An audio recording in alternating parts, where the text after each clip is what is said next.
maison d'édition, Actes Sud. C'est aussi le cas de son dernier livre, celui que nous présentons aujourd'hui, Les fous de Dieu au bout du monde, traduit comme toujours par Elisabeth Beyer et Alexandra Krejcik, je ne sais pas sûr de la prononciation, et je ne sais pas s'il est là. Un livre écrit par un homme qui se définit lui-même comme athée, anticlérical, laïque militant et rationaliste obstiné. Attention aux adjectifs. Un homme qui dit avoir perdu la foi en lisant Unamuno et Nietzsche, très jeune. Et pourtant, les portes du Vatican se sont ouvertes à lui. Il a accepté de voyager avec les fous de Dieu, le pape François, jusqu'au bout du monde, en Mongolie. Alors, pourquoi un tel intérêt chez un athée pour le pape, pour le Vatican et pour écrire un livre de près de 500 pages? Eh bien, comme il écrit lui-même, pour demander au pape ce qu'il pense de la résurrection de la chair et de la vie éternelle, pour qu'il lui dise si sa mère reverra son père après la mort. Autrement dit, pour poser au pape François une question que les journalistes ne lui posaient jamais. Une question religieuse. Hace justo un año, el Papa Francisco recibió a otro escritor ateo, al director de los institutos Cervantes en todo el mundo, al poeta Luis García Montero. Entre otras cosas, la reunión sirvió para acordar la publicación de este libro. El Papa Francisco, Borges y la literatura. Un libro que entró en imprenta el pasado 21 de abril, es decir, el día en que murió Francisco. En él, en el libro, además de recordar la amistad literaria y humana entre dos Jorges, entre Jorge Luis Borges y Jorge Mario Bergoglio, se pueden leer dos de los textos de quien en su juventud fue profesor de literatura. La carta a los poetas y la carta sobre el papel de la literatura en la formación. Por ejemplo, Francisco dice en esta última carta, y leo literalmente: al leer, el lector se enriquece con lo que recibe del autor, pero esto le permite al mismo tiempo hacer brotar la riqueza de su propia persona, de modo que cada nueva obra que lee renueva y amplía su universo personal. Je suis certain que vous ressentirez la même chose en lisant Les Fous de Dieu au bout du monde. Merci encore pour votre présence et maintenant, place à nos invités.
Pues muy buenas tardes y antes de empezar a dialogar con estos señores me van a permitir que haga una precisión. Aunque estamos en la Casa del Español en Francia, de la lengua española en Francia, este diálogo va a discurrir en francés por una cuestión de fluidez, porque los dos hablan un francés, van a ver ustedes, bastante mejor que el mío. Así que sin más, empezamos. Monseñor Celestino Migliore, merci d'avoir accepté cette invitation. Je vais vous présenter très brièvement. Vous êtes nonce apostolique en France depuis presque 5 ans. C'est le pape François qui vous avait nommé. Vous êtes le représentant du Vatican au Saint-Siège. Vous avez les rangs d'ambassadeur. Mais vous aimez dire que vous travaillez moins pour la diplomatie que pour l'Église.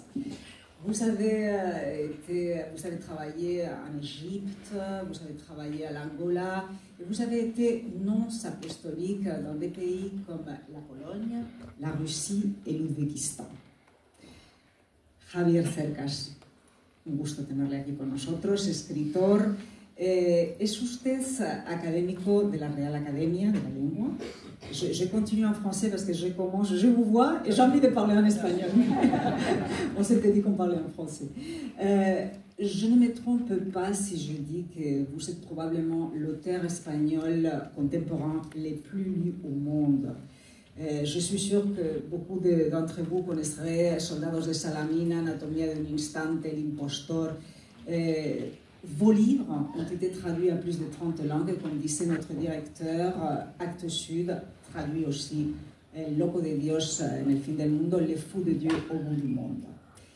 Et on y va directement à parler de ces livres extraordinaires que je ne sais pas très bien si qualifier d'un roman, un roman policier, un thriller. Il y a toujours cette intrigue jusqu'au bout qu'on ne va pas dévoiler, je vous dis tout de suite. Vous avez fait, le parcours est impressionnant, c'est le Vatican qui vient vous chercher, qui vous fait cette proposition, vous ne pouvez pas ne pas accepter, j'imagine, et vous faites plein de rencontres. Moi, ma première question avant de rentrer dans le livre, c'est, après toutes ces rencontres avec des religieux, des croyants, des catholiques, si vous n'êtes pas, vous, agnostique, pas croyant du tout, si vous n'êtes pas devenu un peu plus catholique, est-ce que vous êtes devenu au moins un peu plus chrétien? Bonsoir.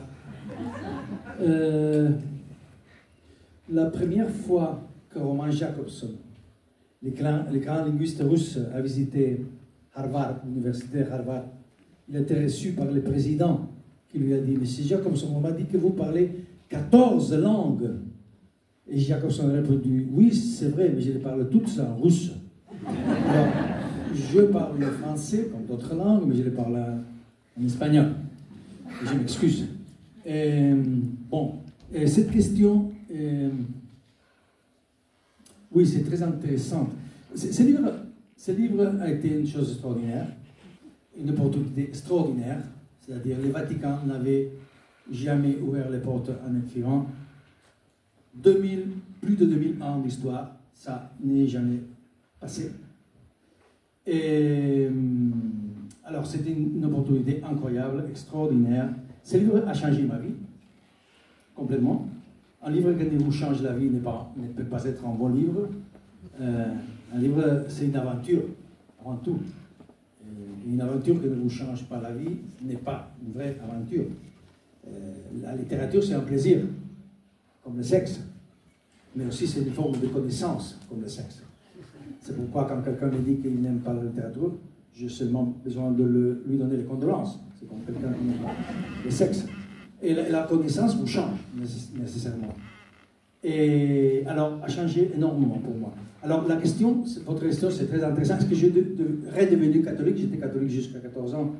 Et pour ça, est-ce que j'ai redevenu catholique après cette aventure incroyable au Vatican et en Mongolie? Ce voyage, c'est vraiment un voyage en Mongolie, que c'est un lieu très exotique, mais surtout c'est un voyage au Vatican, que c'est encore plus exotique, beaucoup plus exotique que la Mongolie.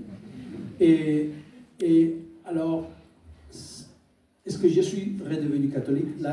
J'ai deux réponses à ça. La première réponse, c'est la réponse qui m'a donné un personnage de ce livre, c'est la personne en fait qui s'est approchée à moi pour me faire cette proposition incroyable d'écrire un livre, d'entrer au Vatican, de parler avec tout le monde, de voyager avec le pape François, etc., il s'appelle Lorenzo Fazzini, c'est le directeur de la maison d'édition du Vatican. Aujourd'hui encore, il est devenu mon ami, etc. Et il m'a dit beaucoup de fois, en fait, il dit au livre, dans le livre, il dit, Javier, surtout, si tu te converts au catholicisme, si tu retournes à être au catholicisme, ne le dis pas. Tu ne dois pas le dire. Parce que si tu le dis, tu ne vendras pas une seule copie. Tu restes athée. Mais après 4 ans, quand tu as vendu beaucoup de livres, etc., alors, 4 ans après, tu écris ton livre sur ta conversion. Et ce type de livre se vendent très bien. Alors tu me donnes le livre, je te vends 4 millions et c'est fini. Ça, c'est la première réponse. La deuxième réponse, c'est ça. Dans ce livre, on parle de beaucoup de choses. C'est un livre comique, en beaucoup de sens. Pour moi, le sens aussi pour le pape François, le sens de l'humeur est la chose plus sérieuse du monde. Et l'ironie, c'est une forme de connaissance. Pour un romancier, c'est la religion d'un romancier, c'est l'ironie. C'est le sens de l'humeur. Mais dans ce livre, on parle de choses très sérieuses. Par exemple, la foi. Du point de vue éthique, théologique, beaucoup de historique, etc. Et on parle de la foi. Par exemple, à un moment donné, je parle avec un personnage, je parle avec beaucoup de personnages. Un personnage extraordinaire, que c'est le préfet de la culture, sans doute vous le connaissez, c'est le cardinal Tolentino, portugais. Il est un grand poète. Mes amis portugais disent que c'est le plus grand poète de la langue portugaise aujourd'hui. Et un grand poète, un personnage extraordinaire. Et je lui dis à un moment donné, vous savez, je crois que la foi, c'est une sorte, je vois la foi comme une sorte d'intuition poétique. C'est une sorte d'intuition poétique, c'est-à-dire la perception d'un sens là où les gens normaux ne voient pas un sens. Et il me dit, oui, je suis d'accord, c'est une sorte d'intuition poétique. Mais après, après à la fin du livre, je parle avec le pape François, et je lui dis, vous savez, avec le cardinal Tolentino, on a accordé ça, que la foi c'est une sorte d'intuition poétique. Et le pape dit non, c'est un don. Et je crois que les deux choses, je ne sais pas ce que vous pensez, mais je crois que les deux choses ne sont pas contradictoires, sont complémentaires. Si ne sont pas la même chose, peut-être sont la même chose, les dons et l'intuition poétique. Mais en tout cas, ils ne sont pas volontaires. C'est-à-dire, tu ne peux pas dire, ok, je dois écrire un poème, alors j'aurai une intuition poétique. Vous ne pouvez pas les décider. Vous ne pouvez pas les décider comme ça, et vous n'allez pas nous les dire maintenant. Non, pardon, je finis. Permets-moi de finir. Et ce que je veux dire, c'est que, en tout cas, ce n'est pas volontaire. C'est-à-dire, je ne sais pas vous, mais j'ai eu jalousie des gens qui ont la foi, comme ma mère, par exemple. Les gens qui ont la vraie foi, comme ma mère, comme les missionnaires dans ces livres, j'ai eu jalousie, c'est-à-dire, ils ont une sérénité, une force. Ma mère était capable de faire des choses que je n'étais capable de faire. Mais, même si je voudrais récupérer cette foi, je ne sais pas comment faire. C'est-à-dire, la foi, sérieusement, c'est Flannery O'Connor, j'ai fini. Flannery O'Connor, la grande écrivain américain, dit avoir foi, c'est beaucoup plus difficile que ne pas avoir foi. Alors, je suis d'accord. Même si je voudrais récupérer cette foi, je ne sais pas comment faire. Alors, je reste un peu. Bon, Monseigneur, vous avez lu le livre, vous venez d'écouter Javier Cercas qui a fait un bon speech sur le manque de foi, mais vous pensez que ça a été, après avoir lu ce livre, vous pensez que le Vatican a bien fait de choisir M. Cercas pour ce livre, et vous pensez que c'est le moment nécessaire pour que le Saint-Siège décide de parler peut-être autrement?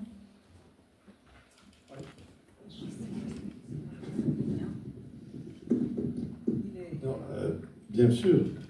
Ben, il a bien fait, le gens du Saint-Siège, d'inviter M. Cercas, et je le dirais avec ses propres mots. Là, à un moment donné, il dit il constate que nous, c'est-à-dire, je précise, nous occidentaux, nous sommes pétris de cette Église.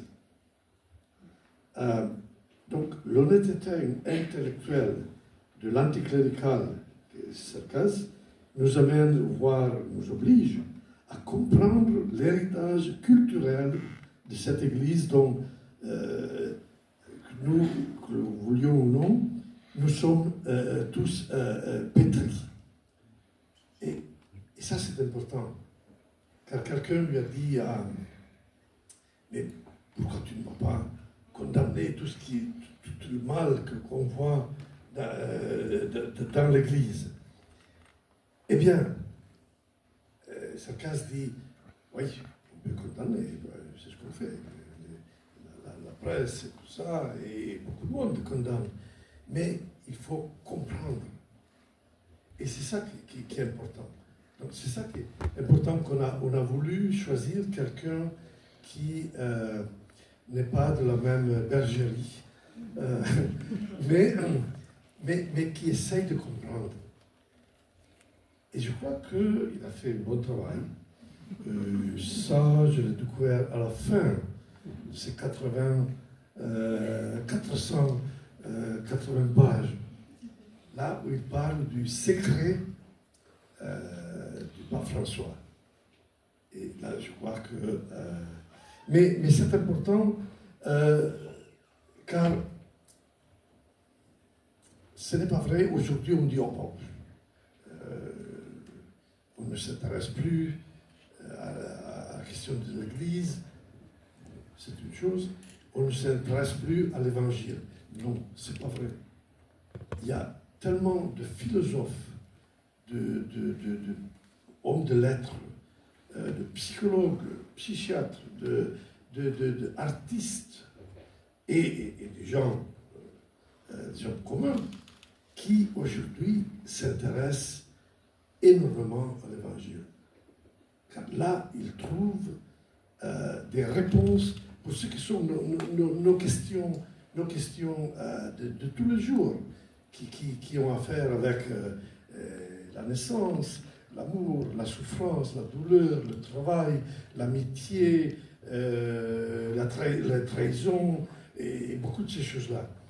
Le problème, c'est que, peut-être, dans les siècles derniers, l'Église, elle peut penser que, nous avons la vérité.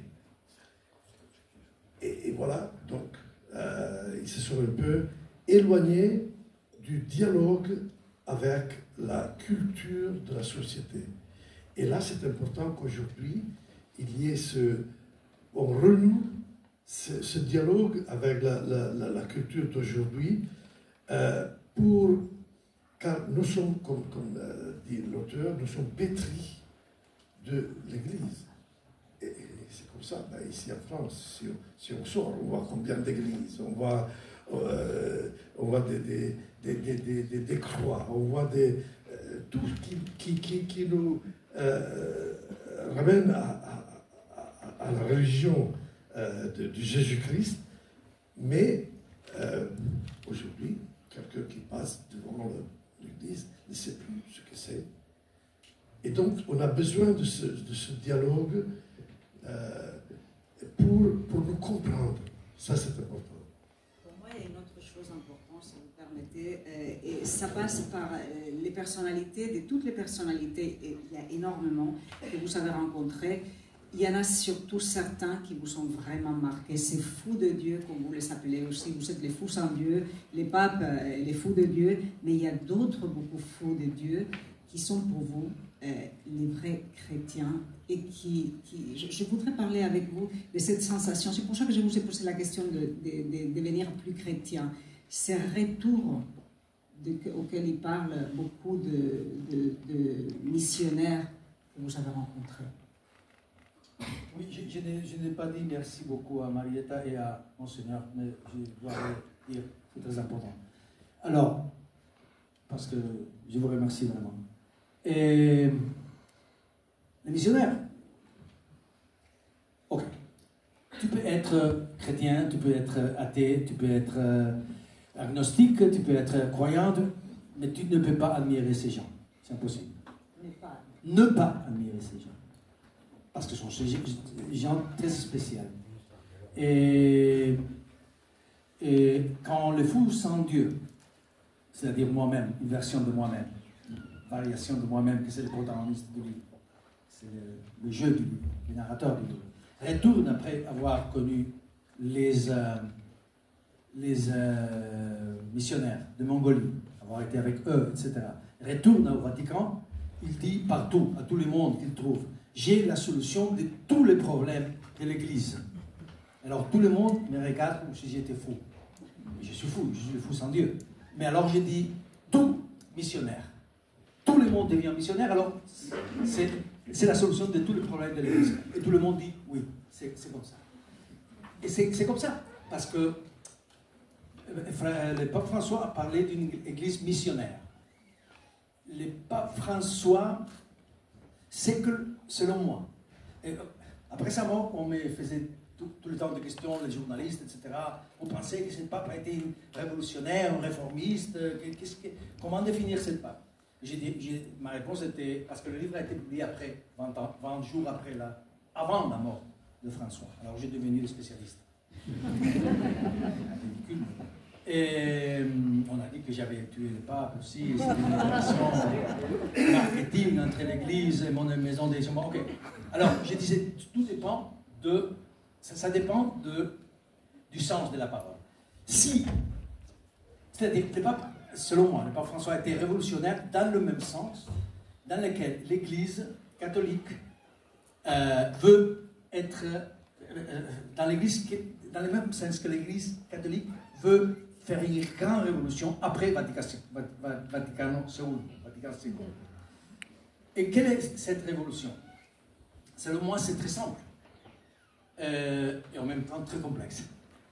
Quand le premier entretien qu'on a fait à François, pas François, après être élu, l'a fait en personnage de ce livre qui s'appelle Padre Spadaro. C'était l'intellectuel, je ne sais pas si vous le connaissez, plus proche, vous le connaissez très bien, plus proche à François, selon moi.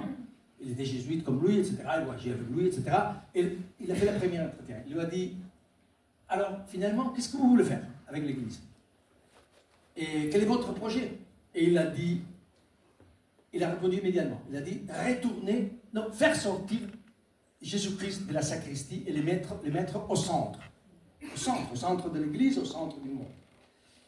Et c'est ça la révolution. Et c'est une grande révolution. C'est impossible, pardon, je parle trop, mais vraiment, je ne peux pas exprimer ce que je veux dire. Et sinon, il n'a pas de sens. C'est impossible d'écouter cette réponse sans penser à une histoire qu'il connaissait très bien, François connaissait très bien. C'est l'histoire, la fable du grand inquisiteur de Dostoïevski, qui est dans le frère Karamazov. C'est une histoire extraordinaire. Au centre de ces livres extraordinaires, c'est cette fable. La fable, c'est ça. C'est l'histoire de ce grand inquisiteur qui représente, c'est l'incarnation de tous les maux de l'Église, toutes les choses mauvaises de l'Église, le constantinisme, c'est-à-dire l'association avec le pouvoir, le cléricalisme, c'est-à-dire l'idée que le prêtre est au-dessus des fidèles, tout, c'est un homme qui fait peur, qui est entouré d'esclaves, entouré de... vraiment peur. Et il va entrer dans une église quand Jésus-Christ, sorti de la sacristie, apparaît là, nu, avec toutes ses blessures, avec... comme ça. Et alors, le grand inquisiteur lui dit, mais, horreur, cette horreur, qu'est-ce que vous faites ici? Mais qu'est-ce que vous faites ici? Mais non, vous retournez à la sacristie immédiatement, parce que c'est nous qui doit administrer votre héritage. Vous devez retourner là, parce que vous avez venu ici pour faire des choses très dangereuses, que les gens ne veulent pas faire. Par exemple, vous avez venu ici libérer le monde. Mais qu'est-ce que c'est ça? Non! Il dit des choses incroyables. Hein? Il dit littéralement, les hommes ne veulent pas la liberté. Quand vous les donnez la liberté, immédiatement, vous être esclaves, etc., etc., etc. Alors, Qu'est-ce que voulait faire François? Selon moi, qu'est-ce que l'Église peut faire et selon moi doit faire? Et c'est Vatican II, comme je l'ai dit. Et sans doute, François, retourner au christianisme de Christ. Et le christianisme de Christ, comme nous savons très bien, hein, et Monseigneur le sait très bien, n'est pas le christianisme qu'on a connu. Il faut retourner à l'évidence, aux évangiles. Christ était un homme dangereux, très dangereux, était un subversif, était un révolutionnaire, était un homme qui disait des choses très dangereuses. Je n'ai venu pas ici apporter la paix, mais l'épée, n'est-ce pas là, l'épée. Il disait tout le monde, tous les hommes, tous les hommes sont égaux, dans un monde où dominait complètement l'esclavage. Mais aujourd'hui, ça c'est très dangereux. Il s'entourait des gens, des pauvres, des gens sans importe, pas des riches, pas des gens de pouvoir, de prostituées. Il a été crucifié pas pour créer l'emblème magnifique, extraordinaire de la croix. Il a été crucifié parce qu'il était un homme très dangereux. Parce que la crucifixion était les châtiments pires pour les prix criminels, etc., etc. Alors, c'est pas ça le christianisme que nous, un christianisme révolutionnaire qu'on a connu. Nous avons connu en Espagne, particulièrement en France, en Italie, un peu partout, surtout dans les pays où le christianisme, où l'Église a triomphé, le catholicisme a triomphé, un catholicisme qui est avec le pouvoir, qui est avec les riches, qui est avec, etc. Et alors, ça c'est la grande révolution qui a voulu faire François, que l'Église doit faire, retourner à l'origine. Est-ce qu'il a fait cette révolution, François? Bien sûr, non. C'est impossible. Un pape ne peut pas faire cette révolution. Une des choses que j'ai appris, que vous connaissez très bien, mais je crois que la plupart des gens ne le savent pas, c'est que l'idée qu'un pape peut faire tout, qu'il a le pouvoir absolu, c'est ridicule. C'est ridicule. Un pape ne peut pas dire demain, ok, les femmes peuvent dire la messe. C'est impossible parce qu'il y a un schisme immédiatement, etc., etc. Alors, c'est ça la révolution que voulait faire François. Et bon, je crois que c'est la révolution que l'Église... Peut-être on a besoin pas d'un pape, mais de 20 papes pour la faire. C'est énorme. D'ailleurs, dans votre livre, il y avait quelqu'un qui vous disait on aurait besoin de 10 papes François pour réformer l'Église, pour que l'Église devienne cette Église chrétienne. Il y en a qui parlent même de retour aux catacombes. Mais je ne sais pas, Monseigneur, si vous êtes d'accord avec cette idée. Si le Monseigneur est d'accord avec cette idée de retourner aux catacombes. Mais non. Mais surtout, ces jours-ci, si on lit les journaux, et je dirais certains journaux catholiques, alors on pense que bon, dans une semaine, dans 10 jours, l'Église va s'effondrer, n'existera plus. Mais quand on va, moi, toutes les semaines, hier j'étais à Mende, c'était un petit trou dans la Lozère, et bien, on parle avec les gens, on parle avec, on a l'impression contraire, que les gens veulent, il y a une soif, comme cette année, ici en France, il y a eu 18 000 néophytes, c'est-à-dire des gens adultes, et une moitié adultes et une moitié d'adolescents qui ont demandé le baptême. Et on demandait aux adolescents, on dit, mais toi tu viens d'une famille qui n'est pas catholique, pas religieuse du tout, mais pourquoi tu demandes le baptême? Et beaucoup ont dit, bon, je suis allé sur Internet, j'ai vu la proposition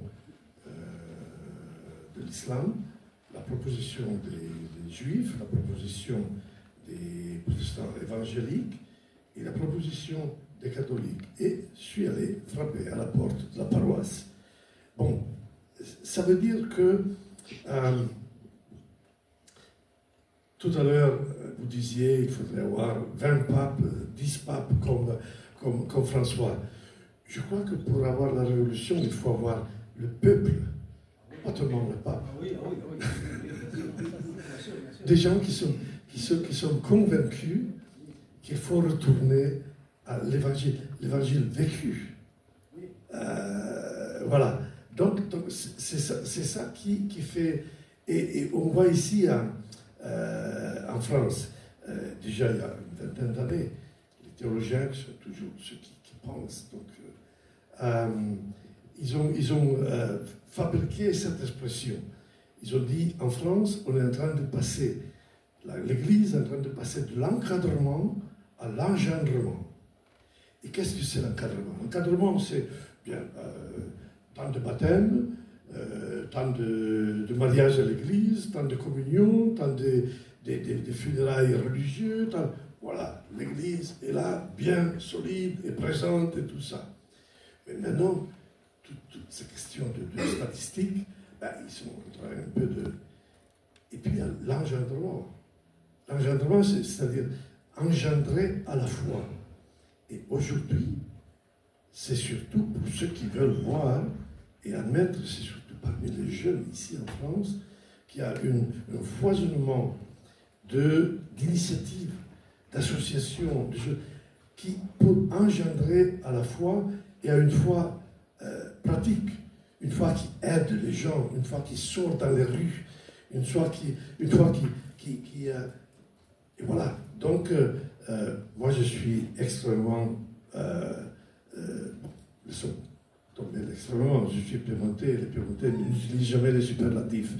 Simplement, je dis, je suis positif, je suis optimiste, mais plus qu'optimiste, je suis réalistiquement positif sur l'Église, par exemple, ici en France, et je l'avais dit à Pape François. Je dis, il m'a demandé, mais comment tu vois là? Moi, je dis, ben, l'Église en France est une Église créative et courageuse. Courageuse, car oui, on voit qu'il y a des scandales, on voit qu'il y a des problèmes, et tous les jours, il y en a.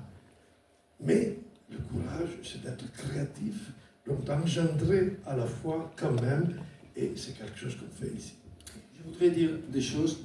Je veux dire d'abord que les missionnaires, tels que je les ai vus, qui représentent cet retour au christianisme du Christ. Ça, c'est pourquoi François parlait d'une église missionnaire. C'est-à-dire, ce sont des gens qui font exactement ce qu'ils faisaient les chrétiens avec Christ. C'est-à-dire, abandonner tout. C'est-à-dire, la maison, ta famille, ton pays, tes ambitions économiques, blablabla, et aller en Mongolie, à la fin du monde, 50 degrés moins zéro, un pays complètement bouddhiste, tradition bouddhiste, avec moins de 1500 catholiques avant le voyage de François. Je ne sais pas si après il y a 501, parce que c'est très difficile. Et qu'est-ce qu'ils font là? Ils ne font pas, je lis beaucoup dans les livres de l'idée que nous avons en Espagne particulièrement, le missionnaire qui va avec les conquistadors et tue des gens pour les convertir.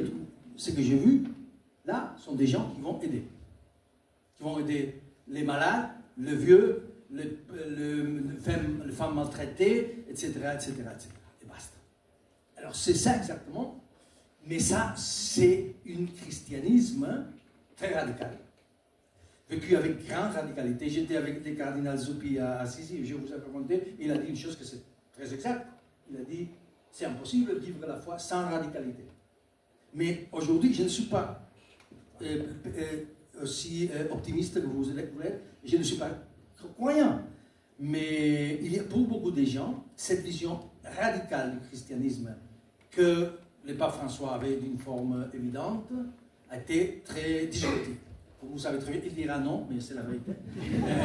Très discutée dans l'Église catholique.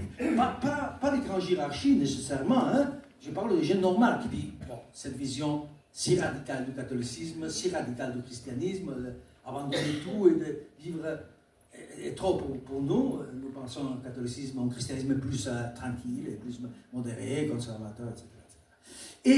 Et c'est pas, je ne suis pas si optimiste. Je crois qu'en Europe, et vous savez très bien que les nombres sont en Espagne, par exemple, une catastrophe totale. C'est comme ça, et par des raisons historiques qu'on comprend très bien. Mais le pape allemand, Benedicto, il parlait, vous vous souvenez très bien, et je crois qu'il avait raison, il était un homme très intelligent, il disait, le futur peut-être de l'Église, c'est une Église plus petite et plus militante. Alors peut-être ça l'Église a été énorme. Quand on pense à l'Église catholique, c'est incroyable. Plus de 2000 ans d'histoire. Tous les empires ont crôlé. L'Empire romain, l'Empire espagnol, l'Empire anglais. Mais l'Église est là, toujours. Plus de 2000. Ça n'existe pas rien comme ça. Et énorme, et partout, effectivement, et partout, absolument partout. A été tout l'Église catholique. On m'a fait cette demande. Pourquoi est-ce que tu es athée, tu écris un livre sur la... accepter d'écrire un livre sur l'Église catholique? Et ma réponse, c'est une autre réponse. C'est une autre question. Comment ne pas faire ça? C'est-à-dire, comment ne pas accepter une opportunité unique d'aller là, au cœur du Vatican, pour voir qu'est-ce qui se passe là. L'Église catholique a été absolument décisive. On a oublié complètement ça, mais c'est une évidence. Complètement décisive pour l'histoire de l'Europe, d'Occident, pendant 2000 ans, du point de vue politique, historique, artistique, de tout point de vue. Alors, mais elle était trop grande, peut-être. Je voudrais être un peu plus radical que vous. Vous avez parlé de ceux qui partent en Mongolie, le froid, qui laisse tout. Bon, là, c'est une vision encore un peu cléricale. Car nous tous ici, nous ne pouvons pas faire cela. Mais nous sommes tous comme chrétiens, ceux qui sont chrétiens, appelés à être missionnaires. Et donc c'est pas, oui, c'est important, la Mongolie, les pays de mission, oui, c'est important. Mais la mission, c'est ici, c'est tous les jours. Et c'est pour ça que je disais, quand je vois ces jeunes ici, toutes ces associations de jeunes qui font un travail, et ils travaillent eux-mêmes, ils s'ouvrent à la foi, à la prière, à la solidarité avec les autres, mais qui font un travail vraiment missionnaire. Ça, c'est la mission. C'est pas partir... Non, mais ce n'est pas François qui a dit de partir d'une église missionnaire. C'est-à-dire, les missionnaires, oui. c'est l'exemple visible. Oui. C'est que, effectivement, évidemment, il parlait d'une église missionnaire dans ce sens exactement. Oui. C'est-à-dire dans le sens que tous les chrétiens doivent être comme les missionnaires. Non? C'est-à-dire, tous les chrétiens doivent avoir cette radicalité dans son croyance qui les porte à vivre la foi d'une forme comme les missionnaires. Et puis, puisqu'on est en France, il y a 200 ans, 250 ans, un jour, Napoléon avait dit, au secrétaire d'État du pape, avait dit, moi je vais détruire l'Église. Et ce cardinal lui a dit, bah écoutez, nous, le clergé, nous avons fait tellement de choses pour la détruire, nous n'avons pas réussi à la détruire. Donc l'Église, et ça c'est une boutade si vous voulez, mais c'est vrai. C'est-à-dire, pendant 2000 ans, il y a eu des méchancetés, des scandales, des choses. Mais l'Église continue. Car ce n'est pas l'Église d'institution, c'est l'Évangile qui continue. C'est la figure de Christ. Et donc, c'est pour cela qu'aujourd'hui, on insiste pas tellement, on ne doit pas insister tellement sur l'institution, toutes ces choses-là, mais sur, maintenant, avec tous ces milliers de gens, adultes et adolescents, qui demandent d'entrer dans l'Église.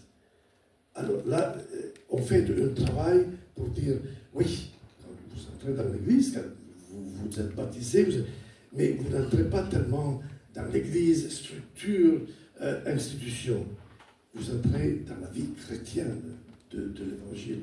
Et c'est pour cela qu'il faut trouver, et on est en train, par exemple, j'ai vu à Lyon, ces jours-ci, ils ont lancé les fraternités catéchuménales, des catéchumènes, ceux qui se préparent pour être baptisés et puis sont baptisés, pour les accompagner. Mais dans la vie concrète, dans la vie chrétienne concrète, pas tellement pour être un jour là sur l'autel avec une eau, quelque chose, à toucher le calice ou des choses comme ça. Ça c'est pas important. L'important, c'est la vie. Et je vois que, surtout, parmi les jeunes, aujourd'hui, il y a cet intérêt. Ouais. Ce qu'on a vu ce week-end, c'est un moment important. Et je vais parler de langage, parce que vous avez quelque chose à dire sur le langage de l'Église avec les gens que vous avez côtoyés. Mais j'ai l'impression, je ne sais pas si je me trompe, que l'Église aujourd'hui essaye d'avoir un langage qui s'approche des jeunes. Et ce week-end, je ne sais pas si c'était samedi ou dimanche, il a été canonisé un jeune de 15 ans hier. Il s'est un sang d'à peine 15 ans et on l'appelle les geeks de l'Église. Il s'appelle Carlo Acutis. Hein. C'est une façon pour l'Église de s'approcher, parce que selon ce qu'on a pu lire dans votre livre, les langages, il y avait Sœur Nathalie, je crois, qui disait que les problèmes de l'Église aujourd'hui, c'était les langages. Un langage obsolète, un langage vieux qui ne touche pas les jeunes. Donc, on est un peu entre deux. Qu'est-ce que vous pensez, Javier? Oui, non, je pense absolument que l'Église a un problème de langage. Sérieux. Peut-être le problème, c'est pas le problème essentiel.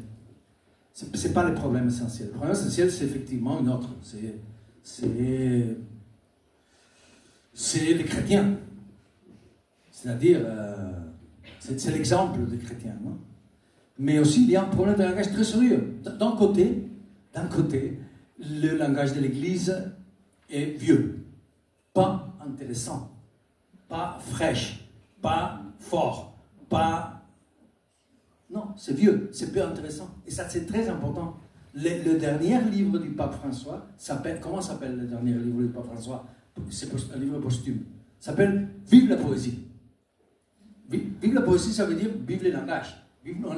La poésie, c'est l'exemple parfait du langage nouveau, avec tension, avec vitalité, avec sens de l'humour, duquel il fait une revendication totale de l'ironie, etc., etc.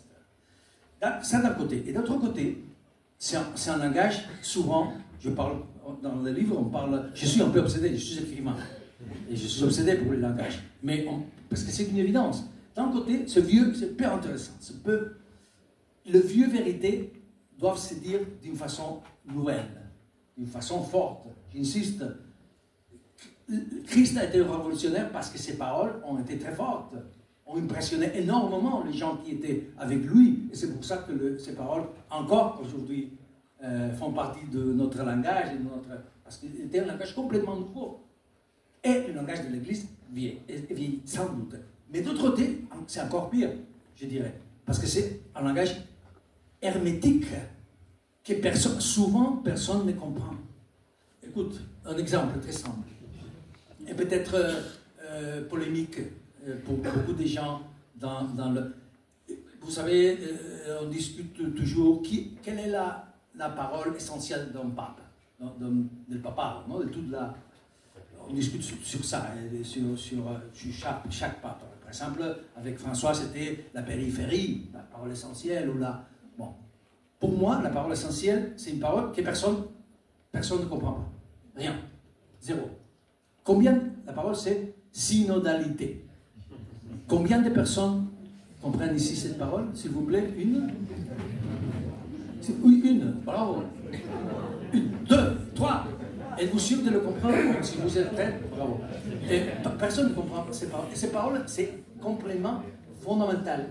C'est vrai ou non? Qu'est-ce que c'est la synodalité? Passer d'une église verticale à une église horizontale. Passer d'une église, et ici vient, comment exprimer ça? Qu'est-ce que c'est la synodalité? Pour moi, et ça je sais que peut-être vous ne serez pas d'accord, pas tout le monde dans le Vatican n'est pas d'accord avec moi, mais c'est une forme de démocratisation de l'église. Dans le sens, pas dans le sens que l'église doit avoir parlement, c'est-à-dire démocratie libérale, parlement, élection, etc. Mais dans le sens, qu'est-ce que étymologiquement veut dire démocratie? Pouvoir du peuple. Et la synodalité, c'est pouvoir du peuple, du Dieu, dirait François. C'est-à-dire comment c'est que les catholiques, et pas seulement les catholiques, pensent sur l'Église, c'est important pour l'Église. Il y a une participation. Qu'est-ce que ça veut dire Église? Assemblée. L'Église est assembléaire, originellement. C'est pas la synodalité, c'est-à-dire cette démocratisation de l'Église, c'est pas une invention de François. même si ce n'est pas une invention, mais c'est important au Vatican II, c'est le fait des apôtres. On dit ça en français, le fait des apôtres, les hechos de los apóstoles, c'est-à-dire les actes des apôtres, où les chrétiens, comme vous savez très bien, se réunissent pour discuter des problèmes qu'ils ont, etc., et finalement décident ça ou là. Alors, pourquoi pas parler, écoutez, ça c'est important, parce que de ce point de vue, l'Église peut-être peut nous enseigner des choses aux laïcs, parce que un des problèmes peut-être fondamentaux de notre temps, c'est que la démocratie est en crise, parce que la démocratie ne peut pas être votée chaque 4 ans et basta. C'est pauvre. Au contraire, l'Église a cette idée de participation permanente, de la synodalité. Mais alors, tu parles de synodalité et personne ne comprend rien. Ma mère ne comprenait cette parole. Alors, d'un côté vieux, un langage vieux, et d'autre côté, un langage que les catholiques, les chrétiens, les gens normaux ne comprennent pas. Ça, c'est un problème sérieux. Vous êtes d'accord, Monseigneur? Oui, en partie. Car, oui, synodalité, c'est un mot qui vient du grec, comme une grande partie de nos mots. Si vous êtes dans la médecine... Démocratie. Démocratie.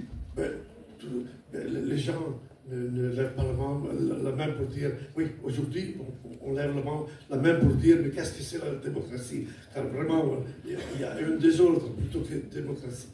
Mais voilà. Et beaucoup d'autres choses. Si vous êtes médecin, vous donnez le nom d'une maladie, ce sont des noms qui viennent du grec.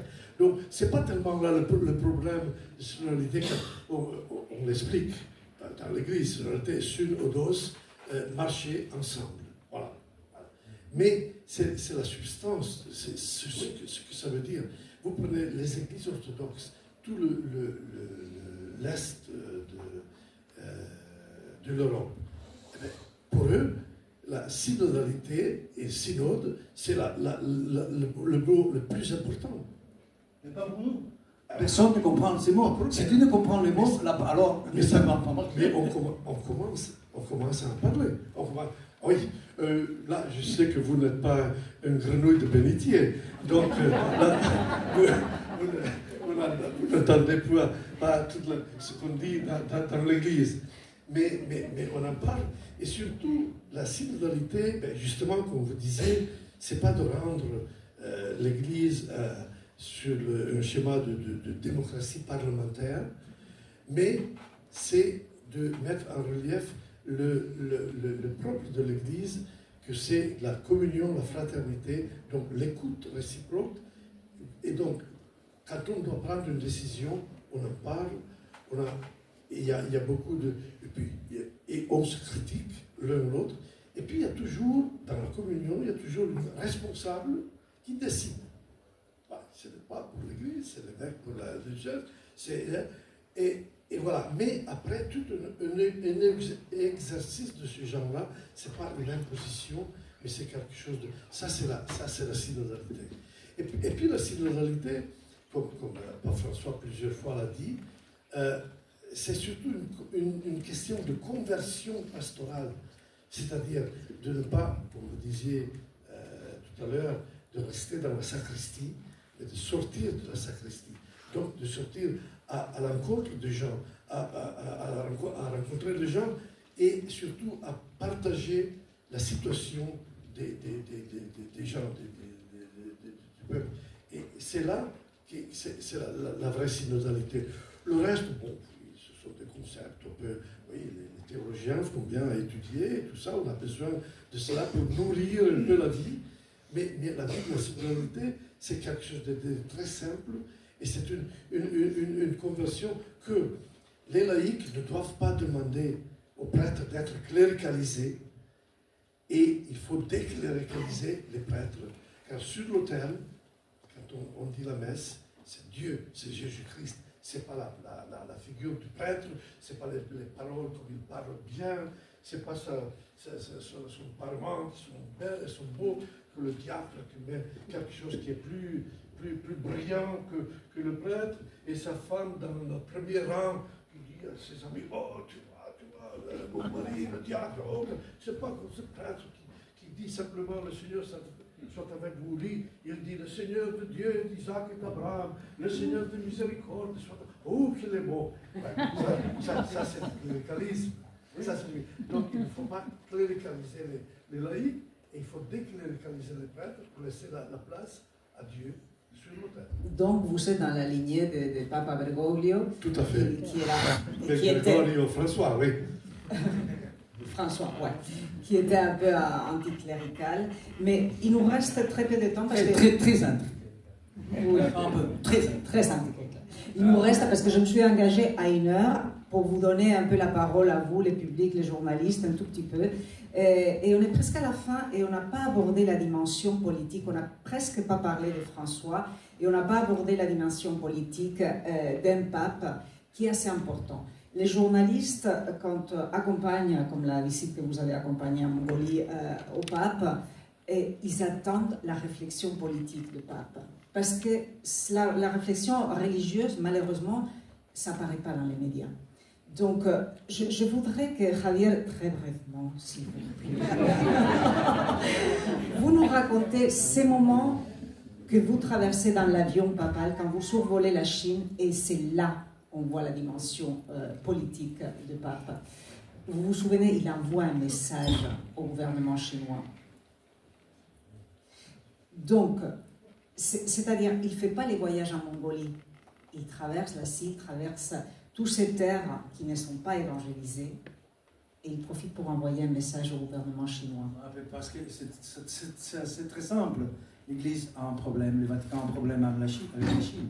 C'est ça, c'est un problème diplomatique entre la long et complexe, comme Monseigneur sait très bien, etc. Mais, écoute, il y a une chose très étrange.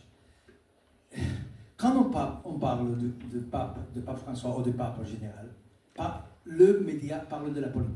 J'étais complètement surpris, seulement de la politique, pratiquement seulement de la politique. J'étais complètement surpris, quand j'ai préparé ce livre, après accepter, de lire sur les papes, de voir énormément d'entretiens, énormément de commentaires, etc., dans lesquels on parlait seulement de la politique. Pratiquement seulement de la politique. Et pour moi, ça a été surprenant. La première, ces livres parlent d'un sujet. Le sujet, c'est « Si ma mère verra mon père après la mort ». Ça, c'est le sujet. Ça s'appelle « La résurrection de la chair et la vie éternelle ». Ça, c'est le sujet de ces livres. Ça, c'est le fil rouge. Ça, c'est les thèmes. C'est un polar sur le mystère essentiel du christianisme, c'est-à-dire l'énigme essentielle du christianisme, l'énigme essentielle de notre civilisation. Et c'est la vie éternelle. C'est la résurrection de la chair et la vie éternelle. Ma mère voulait savoir si elle verrait mon père. Ma mère était très croyante, très catholique. Je dis dans un moment donné que si on compare la foi de ma mère avec celle de Pape François, celle de Pape François c'est un peu douteuse. Et bon, très catholique. Quand mon père est mort, elle voulait savoir si elle verrait mon père. Elle était convaincue parce qu'elle était vraie catholique. Et je voulais tout simplement aller au Pape François lui faire cette demande. Ma mère verra mon père après la mort, comme elle dit, c'est la demande de l'enfant. Et écoutez, quand j'ai arrivé au Vatican, et j'ai dit à Paolo Ruffini, à les gens du Vatican, ils m'ont dit, qu'est-ce que tu veux parler avec le pape? On nous a dit que vous voulez faire une question. J'ai dit, j'ai tout simplement veux parler de ça. Veux lui demander si ma mère verra mon père après la mort. Ils m'ont regardé avec un regard incroyable. Personne ne lui a demandé ça. Personne. Et c'est le centre. Bon, ils m'ont dit ça. Le journaliste, non, je parle de journaliste, bien sûr. Je ne sais pas, mais ils m'ont dit cette question, on n'en a pas posé. Et j'étais surpris, parce que c'est le centre du christianisme. Sans ça, c'est pas moi qui dis ça, c'est pas François, c'est Paul qui dit ça. Nous ressusciterons parce que Christ a ressuscité. Si Christ n'a pas ressuscité, notre foi c'est vain, inutile. Alors, mais quand on parle du pape François et du dans les médias, tout le temps de la politique. Et il faut dire une chose, écoutez, pardon, vous êtes un diplomate, vous êtes le représentant du Vatican. Mais je dirais la vérité. Excusez-moi, hein. Ça c'est... Excusez-moi. Comme s'il y avait une Oui. entre diplomatie et vérité. Non, mais il faut dire une chose très, très simple. Aujourd'hui, l'Église n'a pas un pouvoir politique réel comme il l'avait autrefois. C'est-à-dire, le pape Léon a dit 3 fois, et nous sommes très contents qu'il a dit ça. 3 fois, il a presque crié du balcon de la basilique de Saint-Pierre, a dit arrêtez la guerre, arrêtez quelque chose comme arrêtez la guerre, basta di guerre, basta di guerre, basta. 3 fois. Combien de guerres sont finies? Mais si Netanyahou dit demain fini avec la guerre, fini avec la guerre. Alors, oui, bien sûr, l'Église, c'est un État. Il y a des siècles, le pape avait une armée, avec un pouvoir énorme, etc. etc. Mais aujourd'hui, l'Église, comme vous savez très bien, n'est pas un pouvoir réel. Bien sûr, il y a influence, il peut faire des choses, il peut ici, là, etc. Alors, ce qui est incroyable, c'est que la politique a caché souvent, pas nécessairement, je ne dis pas que la faute c'est totalement de l'Église, non, c'est pas vrai. Les journalistes ne savent pas souvent. Par exemple, quand j'y allais en Mongolie, tout le monde voulait parler de la Chine. La Mongolie n'existe pas. Pourquoi? Parce que la Chine c'est un pays très important, blablabla, il y a un conflit diplomatique, etc. Mais le pape, c'est un pape parce qu'il a un pouvoir spirituel pour beaucoup de gens. C'est un leader spirituel, c'est pas un leader politique comme M. Macron ou M. Netanyahou ou M. qui ont un pouvoir immédiat, réel, vrai, etc. etc. Alors, je n'ai voulu pas cacher la dimension politique de l'Église. Évidemment, il y a une dimension politique. Mais ce qui est incroyable, c'est que la dimension vraie, que c'est la dimension spirituelle, apparemment c'est caché. C'est un paradoxe notable, un paradoxe visible. Non, Et alors on fait quoi? Mais je répondrai simplement avec une question. Une fois, quand j'étais à Moscou, j'étais à Rome pour préparer la visite de Poutine au pape François. Alors, je dis pape François, plusieurs choses. Et à un moment donné, il m'a regardé un peu comme ça, avec un sourire. Oh, mais tu sais, moi je reçois pas mal de chefs d'État, chefs de gouvernement qui viennent ici. Bon, il y a quelqu'un qui vient pour parler des questions géopolitiques. Bon, alors j'accepte, je parle. Mais c'est pas ça ce qui lui intéresse. En général, il y a des gens à ce niveau-là. Et il m'a dit, comme récemment, il y a eu le président d'un pays, pourtant, tous les pays sont importants, mais il n'a pas dit lequel, est venu et m'a dit, écoutez, moi je connais bien ce que vous, pape, vous pensez, vous dites et vous faites. Vous connaissez très bien ce que je pense, ce que je dis, ce que je fais. Laissons de côté cela. J'ai une question. Les catholiques disent que vous êtes le représentant du Christ sur la terre. Mais dites-moi, vous croyez que Dieu existe? Et pas François dit, voilà, j'aime parler de ces choses-là avec ces gens. Donc là c'est la politique. L'autre fois, j'étais dans l'an 2000, quand j'étais à Rome, je faisais souvent des voyages, et donc j'ai fait 3 voyages en Corée du Nord. Et là, un soir, pendant le déjeuner, le ministre des Affaires étrangères vient, il savait que bon vin, il dit, oh, je viens pour prendre un verre de... Très bien. Mais on savait qu'il ne venait pas simplement pour cela. À un moment donné, il me dit, le pape ira, c'était Jean-Paul II, ira aux Philippines. Est-ce que c'est envisageable de lui proposer un stopover à Pyongyang qu'il n'a pas besoin de sortir de l'avion, c'est ce qu'il voulait qu'il ne sorte pas, mais qu'il lance un appel à la communauté internationale pour enlever l'embargo. Et moi, je lui dis, ben, écoutez, moi, je suis simplement sous-secrétaire, donc j'ai besoin de parler avec... Mais dans ce cas-là, moi, je peux vous dire tout de suite ce que je sais que le pape pense. Ben, il vous dirait la même chose qu'il a dit il y a quelques mois dans sa première visite à Cuba. Alors, qu'est-ce qu'il a dit? Ben, il a dit, justement, quand il parlait de l'embargo, il a dit, Cuba, ouvre-toi au monde et le monde s'ouvrira à toi. Eh bien, le ministre a fini son verre, il est parti. Voilà. Mais c'est important qu'il y a... Une autre fois, quand j'étais à l'ONU, on parlait un peu de ces questions, et il y avait une réunion régionale d'ambassadeurs de l'Afrique.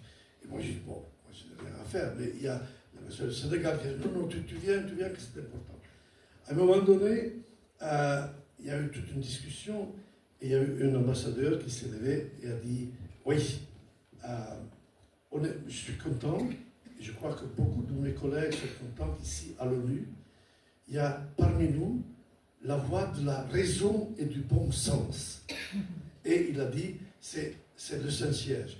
Donc, le Saint-Siège n'a pas de force économique, n'a pas une armée, il n'a que la parole, mais c'est ça qui...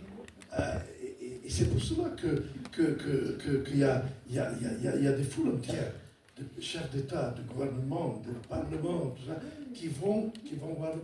Après, ils font ce qu'ils veulent. Quand il y a la démocratie, il y a le vote, mais ils veulent écouter, ils le savent. Donc, c'est une présence, c'est pas pour rien qu'après 2000 ans, elle existe encore. Voilà.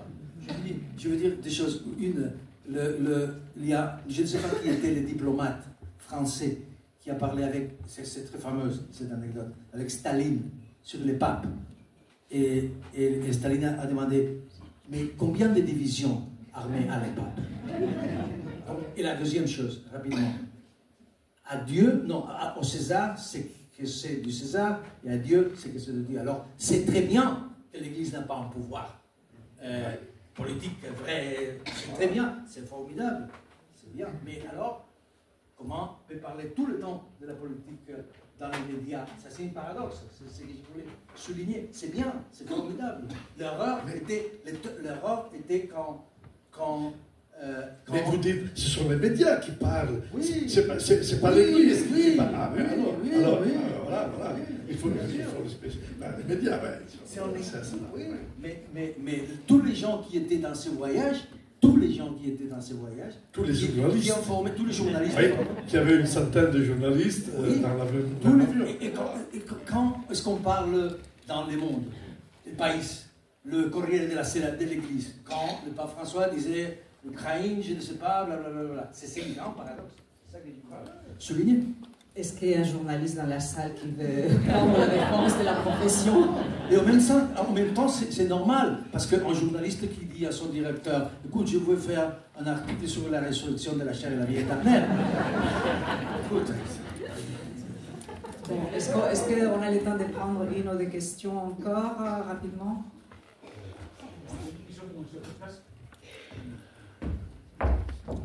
Pour M. Cercas, est-ce que finalement vous avez eu une réponse du pape à votre question? Si finalement vous avez eu une réponse à votre question. La question de ma mère, la réponse est oui, j'ai eu une réponse. Et la deuxième réponse c'est je ne peux pas dire quelle réponse. Vous devez lire tous les livres. Oui. Je peux dire qu'il a répondu et que sa réponse c'est la première fin. C'est la finale du livre. Il y a deux finales du livre. Et c'est la première finale du livre, la première fin du livre. Et que je peux dire aussi qu'Aristote serait très heureux. Parce que c'est en même temps la réponse du pape, François, à cette demande, que c'est, j'ai dit, essentiel. C'est en même temps, Aristote disait, le final parfait, c'est en même temps surprenant et inévitable. Et c'est exactement la réponse du pape. C'est ça que je peux dire. Oui, et moi je le compléterai ce que vous-même vous avez écrit. C'est très important. Alors, le pape dit tout cela, mais le passage de la mort à la vie éternelle est au contraire essentiellement dans nos mains. C'est pas une chose. Oui, la résurrection. La résurrection, ce n'est pas une chose que ou voir son mari ou son... Ne lisez pas ça, monseigneur, je vous prie, je vous en prie. Non, c'est comment révéler la grande polar. J'ai lu dans votre... Donc il dit, c'est dans nos mains. Cela ne dépend pas d'une quelque prédestination divine, mais de notre libre décision. Le choix de diriger notre existence vers l'image et la ressemblance de Dieu, c'est-à-dire diriger le meilleur de soi, intelligence, sensibilité, compétence, ressources, vers l'édification de la vie d'autrui. Et c'est ça la résurrection. C'est pas mon livre, ça, hein? Merci. Une dernière question, ici. Pardon.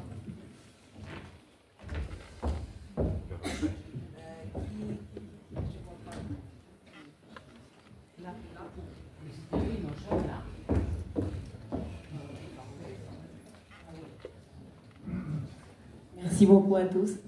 Juste une question qui n'a pas encore été posée. Merci, Javier, qui est sur l'homme, non, parce que c'est aussi un roman sur un homme et sur la personne et les personnages. Et moi, j'ai senti en lisant les livres qu'il y avait, mais c'est peut-être mon impression, mais j'ai senti que tout ce qui était un peu duel, complexe, autoritaire, tout ce qui était complexe, parce que c'est une vraie biographie sur le pape, tu les faisais tomber sur Bergoglio. Et après, il y avait les mythes, l'idéalisation, l'idée vers laquelle le pape voulait aller. Ça, c'était Francisco. Non? Et je me demandais, est-ce que tu as pu comprendre un peu plus sur cet équilibre complexe entre... Oui, dans le livre, il y a... Le livre, c'est beaucoup de livres. Il y a une chronique, il y a un essai, c'est en partie un essai, c'est en partie une biographie aussi de François. C'est même une autobiographie d'un fou sans Dieu comme moi-même, éduqué dans le catholicisme et qui a perdu la foi, etc. C'est beaucoup de choses. C'est un pot-au-feu. C'est ça. Le roman peut être un pot-au-feu, non? Parce que a cette capacité d'intégrer tous les genres et de les transcendre, non? De faire une autre chose. Ok, alors oui, il y a dans le centre, je crois que le sujet, c'est l'Église, vraiment. Qu'est-ce qu'on fait aujourd'hui quand la plupart de nous, en Europe, en Occident, quand, en certain sens, dans le sens nietzschéen, on habite en mon sens Dieu. Qu'est-ce qu'on fait avec ça? Qu'est-ce que signifie l'Église aujourd'hui, ça, etc. Mais oui, c'est vrai que François, c'est au centre du livre. Et c'est un personnage extrêmement complexe. Et c'est logique, parce que nous tous sommes complexes. Et le pape ne c'est pas une exception. Et non, il suffit de regarder une chose avec attention, disait Flaubert, pour qu'elle devienne intéressante. C'est la même chose avec les personnes. Et le pape François, évidemment, n'était pas cette idée de pape parfait, blanche, immaculé, tout ça, c'est ridicule. Il était un homme.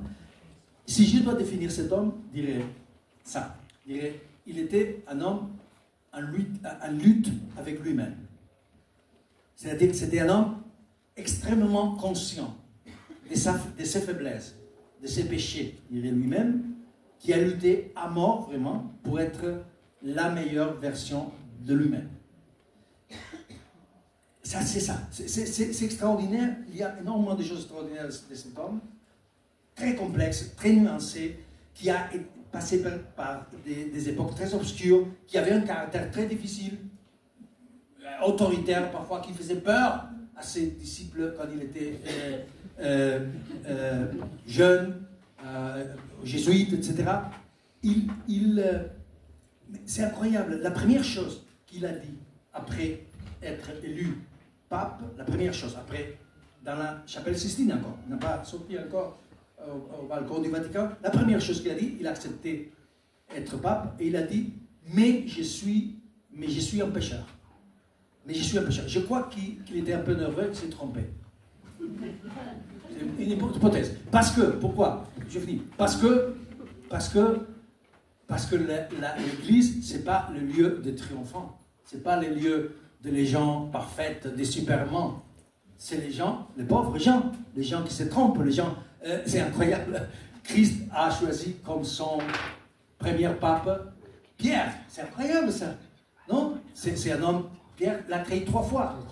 3 fois, c'est un record, man, total, non? 3 fois dans une soir. Alors, l'église, c'est ça, c'est le lieu des gens. C'est une chose très particulière, le fait, surprenant pour moi, c'était surprenant le fait que, après, à la fin de tous ces discours, il disait une chose surprenante pour moi, et je crois que pour tout le monde. Il disait tout le temps, prêchez pour moi. Je parle en espagnol. Priez pour moi. Priez pour moi. C'était surprenant. Priez pour moi. C'est le pape qui prie pour nous. Pas nous pour le pape. Il y avait cette extrême conscience de ses faiblesses. De ses, non? C'est pourquoi je pense que finalement, il était, de lui, on peut dire le même que Hannah Arendt a dit de Jean 23, qui était son modèle. C'était un chrétien dans le siège de Saint-Pierre. Et voilà.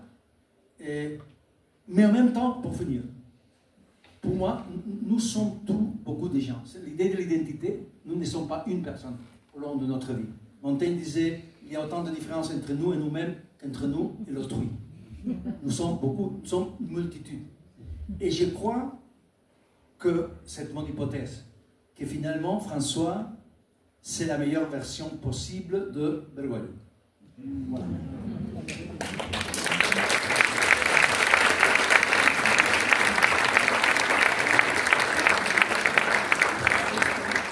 Juste un dernier mot, Monseigneur, très bref.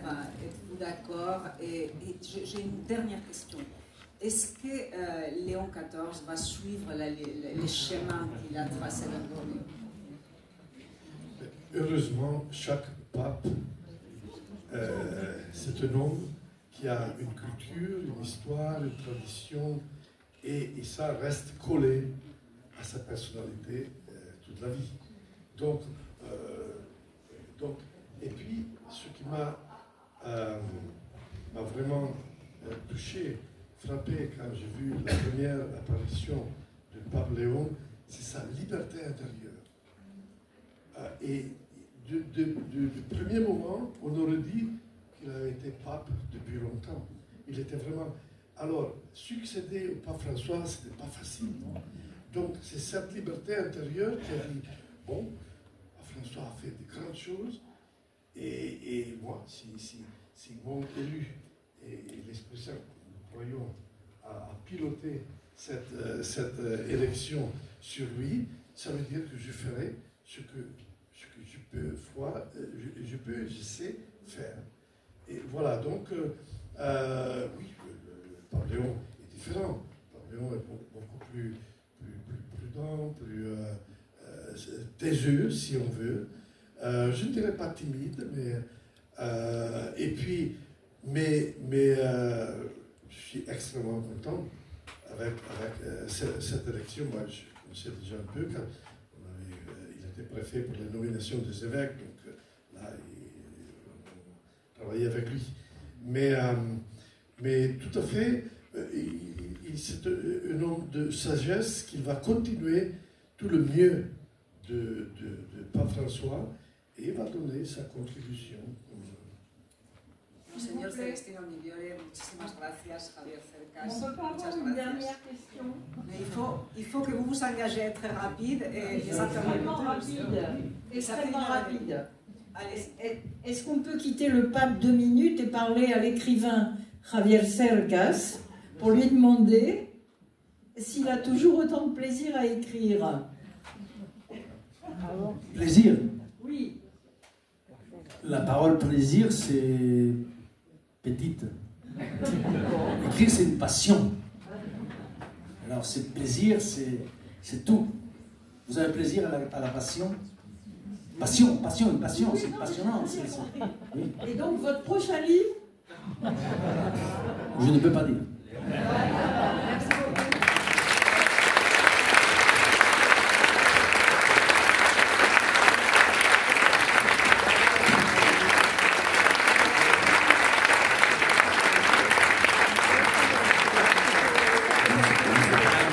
Pendant un verre de l'heure à la salle d'exposition, les livres est en vente au Roi de l'Institut. Merci. beaucoup.